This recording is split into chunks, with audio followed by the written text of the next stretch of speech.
Everyone's glowing for G.L.O.W. Yeah. Yeah, well, some of the original G.L.O.W wrestlers are not. Yeah? Oh, yeah, you haven't finished, huh? Okay. I have a bit ado. Wait, you're just leaving?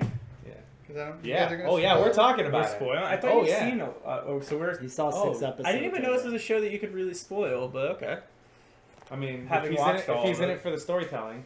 No, but still, like, Yeah, it's what's more gonna character happen? thing, Let but me know I'll let you know. Okay. I'll go knock or... So that's all we have to do to get rid of Rick? Yeah, talk about something he hasn't finished yet. Yeah. All right, so yeah, not everybody's glowing for G.L.O.W. Really? Some of the original cast from the original series are... So they have beef with parts of the show that have nothing to do with the show, which is hilarious. It's like, oh, that's not our story. And it's like, yo, it wasn't going to be your story. Your story got told with the documentary. Have you watched the documentary? I haven't heard it's very good. Which is Either. like, the documentary is why the show even exists. It's fucking amazing. I haven't seen that yet either. It's on Netflix. Yeah. You guys should watch it. Yeah, so they're like, oh, hey, you know, this has nothing to do with us. You know, the guy running the show wasn't a cokehead. And it's like, yeah, we know that. This was never portrayed as. I can understand why they're upset if they thought it was going to be a biopic of sorts. It's not even sold as like the It's not real sold as story that. But it's not at exactly. all. Yeah, it's not sold as that. I also think I would get that more if the documentary didn't exist before it. Right. Yeah. But it fucking did. Right. So whatever. Also, I want to bring up something that's really dope. One of our videos that we watched the trailer for G.L.O.W. Has a comment on it. Who it looks like from somebody who Is was it on the really, original. really her? Do we know? So here's the thing. I was like, well, that's weird because I recognized her real name because I was a huge fan of G.L.O.W. growing up and all that stuff. And me being the fucking wrestling dork that I am, I looked shit up when it became a thing. You could look shit up, so I kind of knew who people portraying these characters were.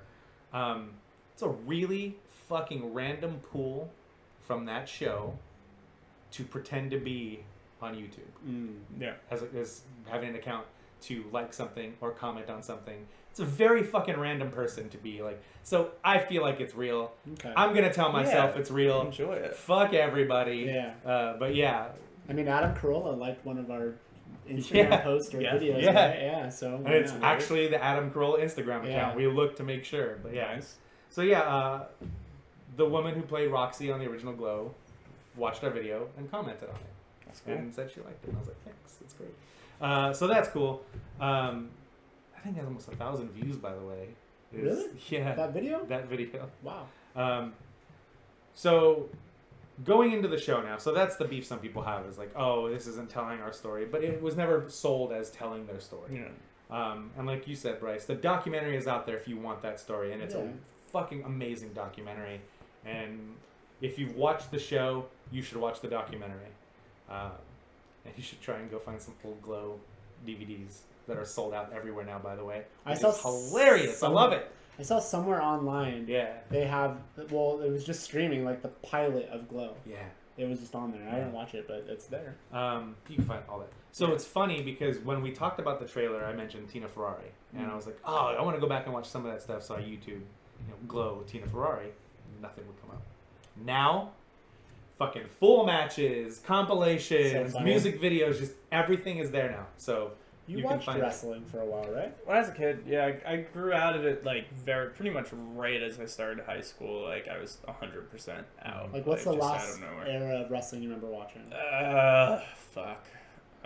Like Steve Austin? Yeah, Steve Austin. Do you know, beyond that do you know a who bit, Ivory is? No. Okay. Not by name. I thought I'd bring it up because I knew you Yeah. watch, so yeah. Yeah. But yeah, so let's talk about the show. Sure. When we watched the trailer, I talked about how I was kind of skeptical going in because I didn't know how they were gonna be telling the story, what story they were telling. I wasn't delusional enough to think it was gonna be like a biopic, like a 10-episode biopic or anything like that. But I was wondering what they would keep, what they would embellish, and like overall, I was super happy with the final product. Like there's characters on that show that are specifically callbacks to characters from the original series, and then there are some that are like amalgamations of characters, and I think all the women on the show did an excellent job both acting and in the ring, and I really liked all the cameos from professional wrestlers, which you and I will get into. Yeah. But how did you feel about the season? I liked it a lot. I don't know if I loved it quite as much as most, because people are raving about it like it's the next, like, I don't know what. I like it a lot. Like, I don't have really any issue. I know it took me a few episodes to where the first few episodes I'm like, this is alright, it's good. And then by like the third or fourth episode, I'm like, all right, I'm watching all of this in a row. And yeah, I liked it a lot. I'm excited to see where it goes. Like, as someone who's pretty detached from wrestling the last very many years, it didn't matter. Like, it was good storytelling, it's funny, it's interesting. The characters had a lot going on. It shot well. The wrestling feels authentic. Yes. Yes, it does. And you could, Allison Brie sex scene in the first episode, which like normally I can't highlight, but she's like, there's occasionally just like an actress where you're like, oh, you're never gonna see that person do it, and then sure enough, anyway. But aside from all that, just really the show taught us that Allison Brie has a very specific mold that I don't think we knew she had. Except Dave Franco knew, but yeah. So yeah, overall super impressed. Mark Maron's perfect in his role. Like, that's the one thing that people have been hyping up, where it's like, yeah, no, that's definitely like true. I'm excited to see where it goes, because like, knowing it was from some of the people involved with Orange is the New Black and Weeds, like, it definitely feels a little similar to those things, but it's different enough. It gave off a big Orange vibe to me, just the camaraderie with the women. Yeah, exactly. Like, that's but which is one of the things they kept from, like we talked about. Yeah. Like, that story is a lot of those women were going to the original auditions for G.L.O.W to beat out other actresses or other models to get a role on something that was going to be weekly, and then fell in love with wrestling, and in turn fell in love with the aspect of being, a group working together for a common goal, which they fucking nail on this show, man. Great period detail without feeling over the top as well. Right. Like real subtle 80s stuff. If they didn't go too over the top with it, which I really dug, like you said, because if you're watching it, it does not feel like a period piece. And then there's things where like, oh yeah, they can't just 1986. They can't just look at their phone and figure something out. Yeah. It'll be interesting to see how the future seasons go now that, because basically the whole season, not to spoil it anyway, but is leading up to the first match. So like, what happens, I'm curious to see what the show will be like when the wrestling has to be a more regular part of it. Like, will they do a Friday Night Lights where it's kind of there but not really? Like, that's how I would see it. But at the same time, the way they shoot the wrestling is in a way that they clearly care about. Yeah. Not that Friday Night Lights didn't care about the football, but you can tell they put a lot into getting the wrestling right. Yeah. So I liked it quite a lot. You brought up Mark Maron, and like, I'm not a fan of Mark Maron. Of course. And I'm like the guy on the planet that doesn't like Mark Maron. There's a lot of people never who have weird issues. But I like him, but I get when people have issues. So I like him in this because, to me, in this, he's just playing a fucking Dennis Farina character, and if Dennis Farina was still alive, he would be playing that character. Damn, he really fucking would be. I didn't even think about that. He's just Dennis Farina, and Dennis Farina is one of my favorite character actors. God damn. Like, I need to look like mustache, the hair. He's mustache. just Dennis Farina, which is amazing. Because I love Dennis Farina. Oh god. So in turn, I like Mark Maron on this show. Yeah. But yeah, that's the first thing. And damn it, he would be perfect. I'm gonna always see him as that now. Yeah. But yeah, like I forgot he died. Yeah. The other rock in peace. Yeah, for sure. But overall, you liked it as well. Yeah, I liked it a lot. I thought it was really good. It was really enjoyable, and I mean, fuck, man, like it was from when I could not sleep at night. It was just so nice to have like, oh, cool, I've got this 10-episode thing I can watch. And also, like, for a non-straightforward comedy, I think it works very well as a half-hour show. Yeah. Like, if it was an hour, I don't think it would have worked as well as it does. Like, and also I like that they go longer when they need to. Because that's what's nice about Netflix shows is it's a true half hour. Yeah. You sometimes forget, like, oh, this is just a half hour. Well, that's because when you're watching something on TV, it's like really 22 minutes. And so even HBO was guilty of that sometimes, where like their half-hour shows would really fall short too. Also, I gotta get on my soapbox every chance I get to talk about this. Emmys, stop dividing between comedy and drama. Just do half-hour. That's all you gotta do. All your problems will be solved with people like positioning Transparent as a comedy just because it will win more awards. It's like half hour. boom. Like, even that, like, it wouldn't solve everything, but it's just like, Yeah, stop I it. hear you. Anyway. Half full. There's a funny thing, like, in this episode, or in the first episode, when she goes to the audition, and he's looking at her, he's like, you know, like, sometimes I look at you and I'm like, yeah, fuck yeah, you're hot. And then other times I look at you, I'm like, no thanks, I'll pass. And it's funny because as he was doing that, I was thinking the exact same thing. Yeah. And I always think that about Alison Brie. I'm not saying she's not attractive, because she is. Well, I thought really that, dig. especially on I this really show. Well, no, dig I think her- this show made her a gorgeous woman, like, average enough. Like, I actually, and part of it's because of how good she is as an actress too. But like, where like you get why she's not that hot chick. And like sometimes in movies you gotta like. I like that they kind of acknowledge it and they play it just because that's what I. My favorite lines on the show were the ones that directly tied to that. Like when he fires her essentially, and he goes, get out here, and she goes, why? And he goes, I don't know, because I don't like your face or your ass, or maybe I like them too much. I don't fucking know. Just get out of here. Right. But yeah, I really like. I was that scene happened, and I go, I was thinking the exact same thing. Perfect. I can't say it was in that moment, but I mean the whole show I found myself wrestling with that. I'm just like, huh. And when she gets into full character at the end, the whole Zoya the Destroyer character, I was like, wow, you are fucking hot. Oh yeah, she definitely. But I also like how her character's written, the way she plays it, where she's like kind of really fucking annoying. So like you totally get really why she gets on everyone's, but it's like, but it's not in a way where it makes you want to not watch the show. Yes. But it just adds to the believability of everything that's going on. Like, again, this is the term that I don't want to use because she's not. No slurs. She's not the villain in this show.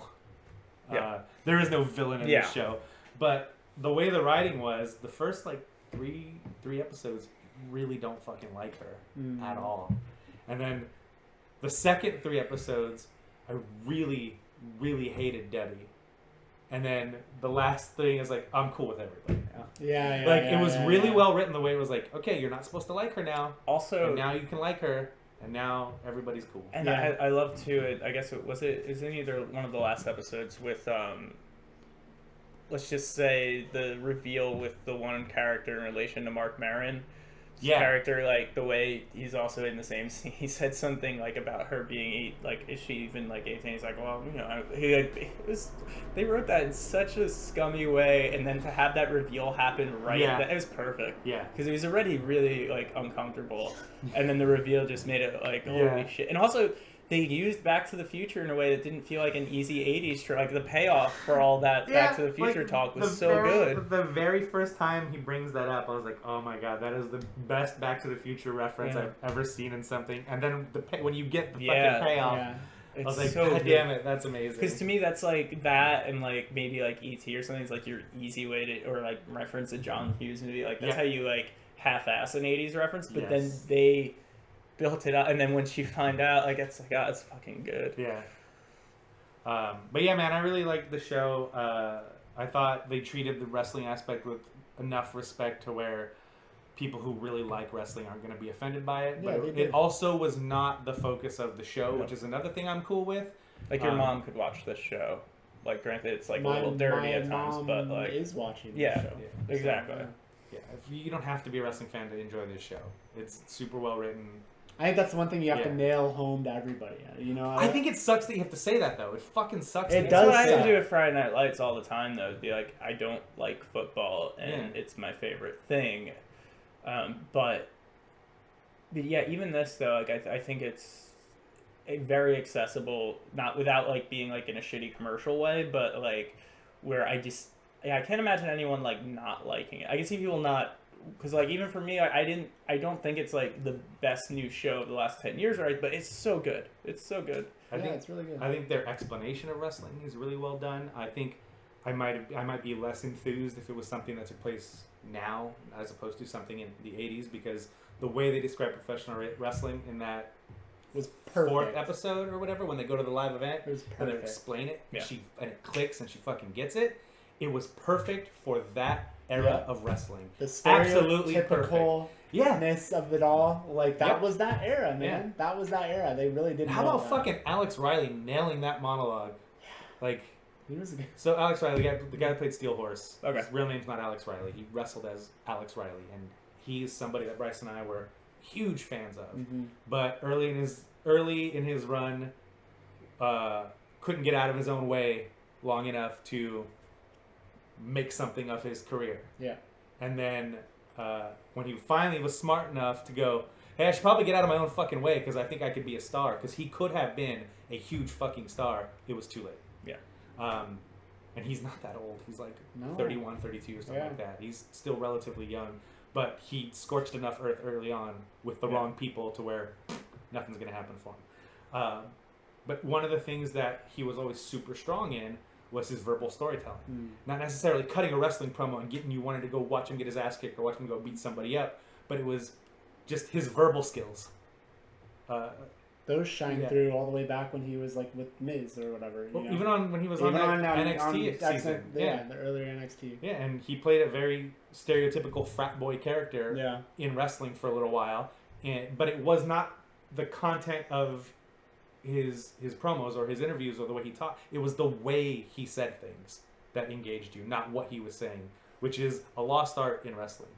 A lot of people think all wrestlers do is scream and yell at each other. This Sunday I'm gonna whip your... Like, that's again, very stereotypical for the 80s. Yeah. But it's just not the way wrestling is. Right. But Alex Riley was great. I can't even remember his real name. Kyle?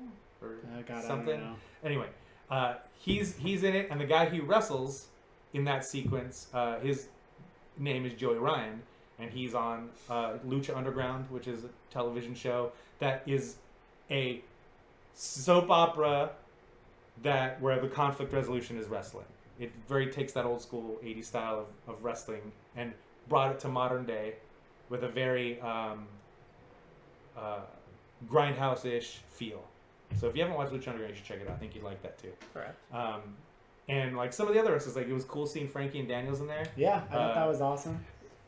Brodus. Yeah, Brodus Clay and Carlito. And Carlito's fucking jacked right now, man. Carlito. Why do I not remember seeing Carlito? He was the other brother. That was fucking Carlito. That was Carlito? Yes.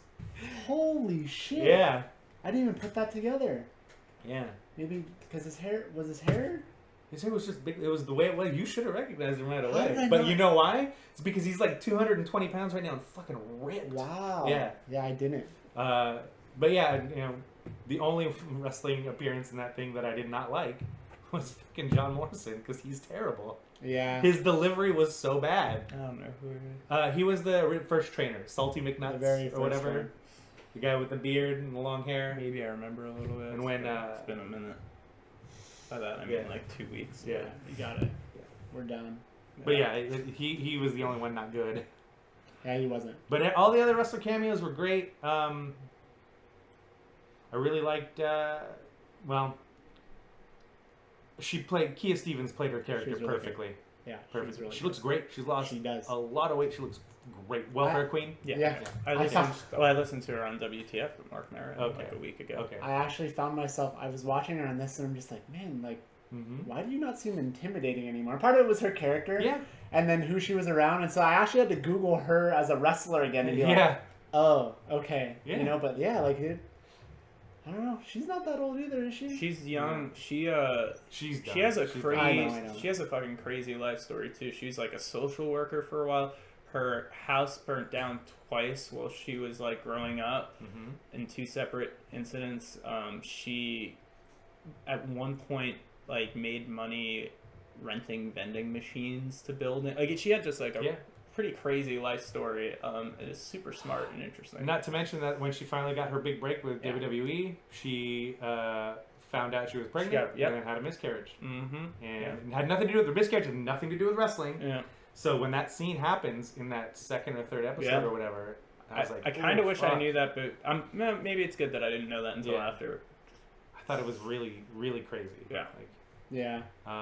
But so the beef I have with her have nothing to do with her as a performer, as a wrestler, or her as an actress in this show. It stems from other things, not wrestling related, that are not worth getting into. Oh God.